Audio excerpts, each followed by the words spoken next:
Well, I guess you could say it was inevitable. The way we saw the rain coming down, they had to take a call even before the cut-off time, which was approximately an hour from now. You had to be practical. If it looks like rain and looks like more rain in the offing, no point keeping everyone on tenterhooks. That's exactly what's happened. The first of 3 T20Is with 3 ODIs to follow at the Cake Tin in Wellington has been abandoned. And that's the first of 6 games, as I said. And we move on to Mount Maunganui for the second game in 2 days' time. Here on Cricbuzz Live, we had an entertaining discussion with Dinesh Karthik and Parthiv Patel. But I think both of you would be more than aware that when you go to New Zealand, anything's possible with the weather.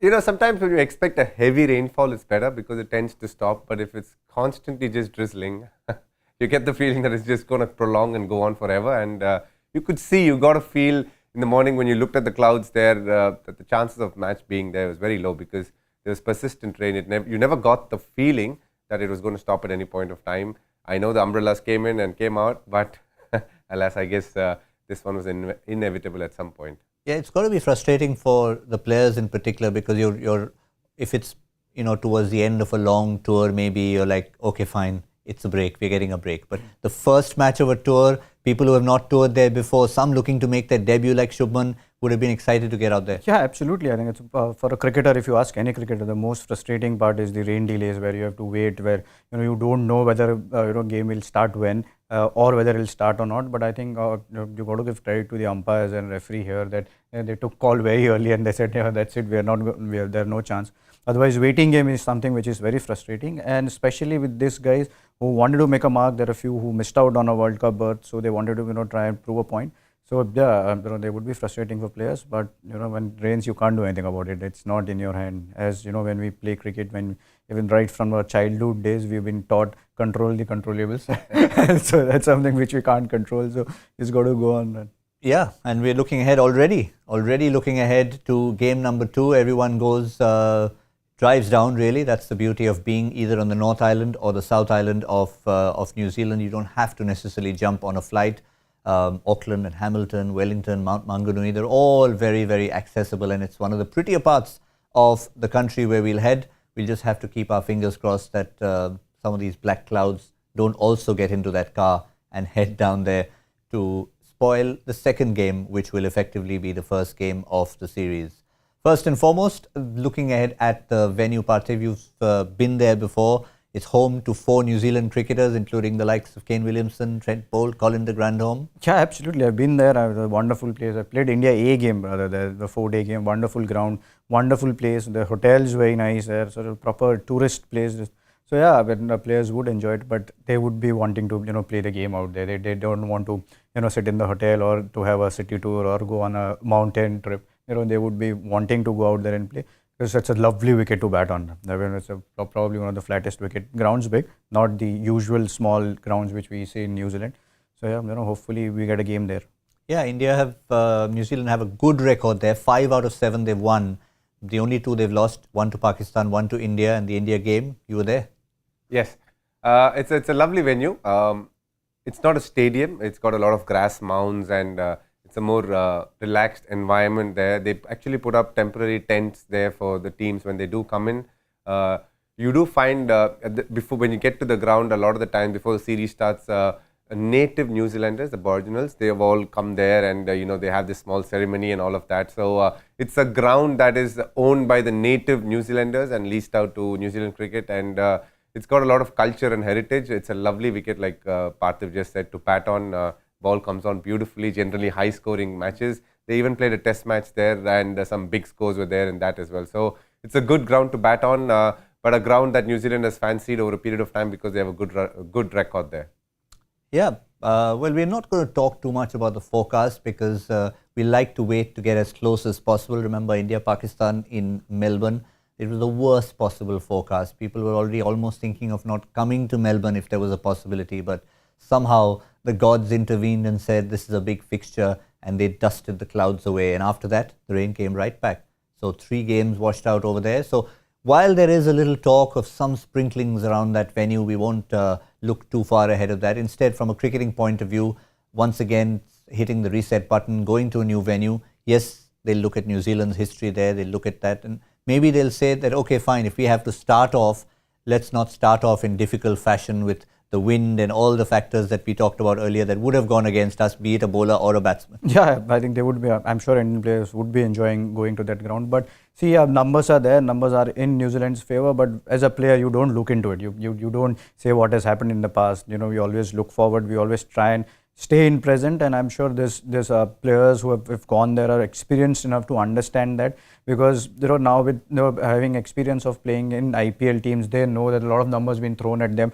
There could be it's that day that matters the most. What can you do there and then? So I'm sure they would be looking forward to it. But yeah, in history is history. Those were the past games. Now I think this game today that matters the most. And once again, obviously, I know it's a change of venue, and we've sort of had our own opinions on the possible 11s.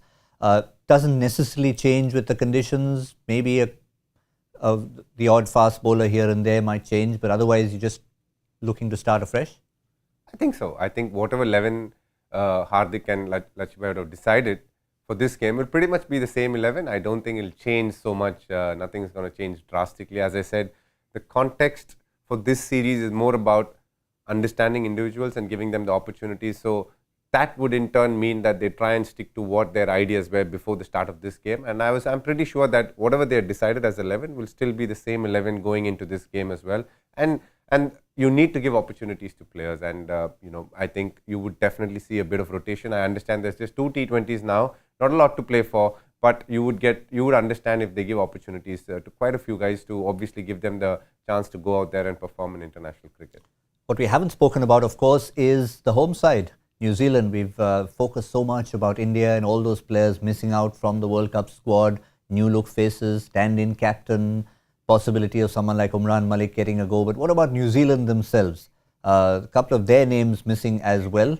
13-man squad, as typically you would for a home series. And once again, the one common factor, Parthiv, 3 wicket keepers. 3 wicket keepers, yeah. The wicket keepers are scoring runs. The wicket keepers are good batters all over the world nowadays. Yeah, but yeah, they look a balanced side. Obviously, Bolt has decided to, not to sign that New Zealand contract, and he's going to play T20 leagues in the world. So that is something which is a development which was talked about, and probably there will be few who might just join that league as well. But yeah, having said that, New Zealand always has that squad. If you look at the team, you will not get that glaring superstar out of that, but they always have that team which plays together kind of thing. So yeah, they would be looking forward to it as well. Teams how the Lockie Ferguson recently now from Gujarat Titans has gone to KKR, so those are the things would be he would be keeping in mind how other players are playing. But yeah, they won't be worrying about too much. They are balanced side in New Zealand. Yeah, the one person who didn't get a go in the New Zealand side and was expected to in the World Cup was, of course, Martin Guptill,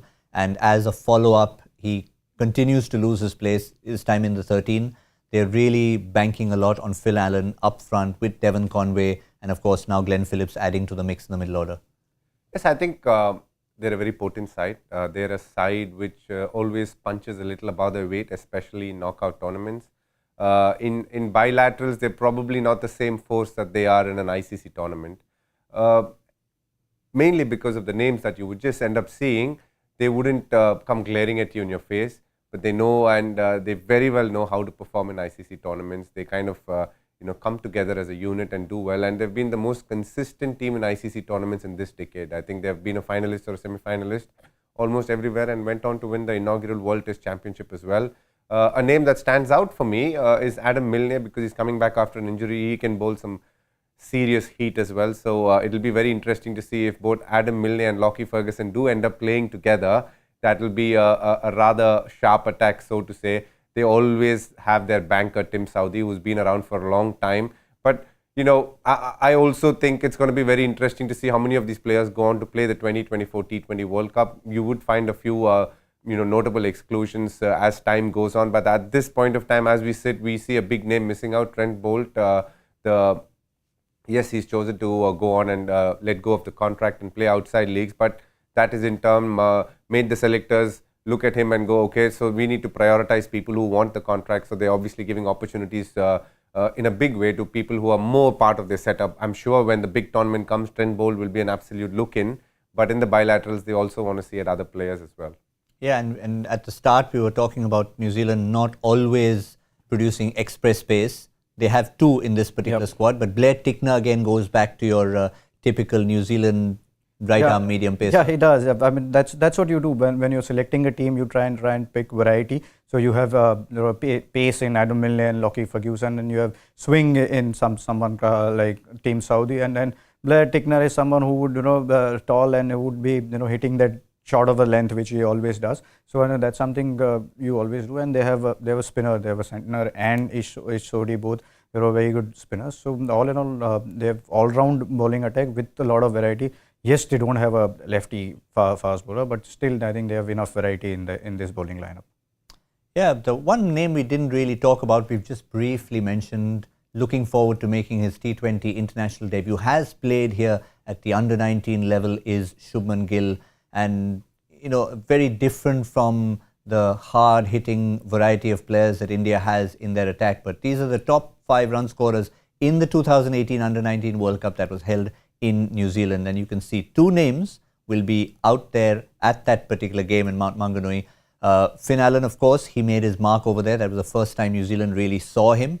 Shubman, of course, has been seen a lot around both domestic cricket, the IPL and everything. So, in a sense, between the two, he's a seasoned veteran. But just to make that T20I debut and to fit into the scheme of things will be what Shubman will most be looking forward to. Yeah, you just get the feeling that it was inevitable, that the class that the player is, that the fact that he hasn't played T20 cricket for India shows 2 things. One, the competition is immense in India, and the fact that you need to sometimes do a little more than what you expected. And he's really coming good in the last 3 months, when he went to West Indies, getting those runs. And another player we should talk about is Sanju Samson as well. I think he's made most use of whatever little opportunities he's got from the Ireland series. He's been very consistent whenever he's got an opportunity.